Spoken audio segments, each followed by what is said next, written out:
انا عبد الحق، كنخدم شيفور ديال كاميو، كنوزع السلع بين المدن. داك النهار كنت طالع من فاس غادي لزاكورا. طريق طويله ومظلمه والراديو ساكت، وحتى الكلاب ما بغاوش ينهضروا معايا في رمضان داك الليل.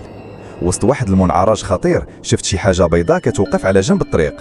قربت باش نشوف شنو كاين، حتى صدمت. كانت بنت لابسه بياض واقفه بلا حراك، وعينيها كيبانوا في الضوء بحال زجاج. وقفت وقلت ليها: الا لا، واش خاصك شي مساعده؟ جاوباتني بصوت بارد وهادئ: واش تقدر توصلني؟ ركبات حدايا وبدينا كنمشيو، لكن منين شعلت الضوء الداخل ديال الكاميو لاحظت حاجه غريبه.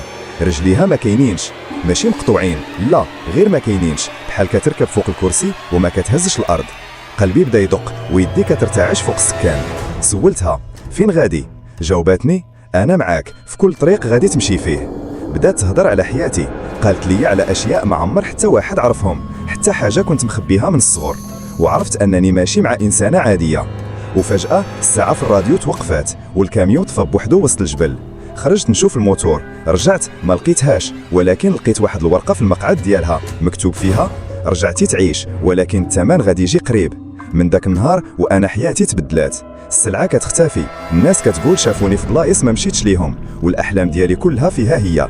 نفس اللباس، نفس النظره، ونفس الجمله: انا معاك في كل طريق غادي تمشي فيه.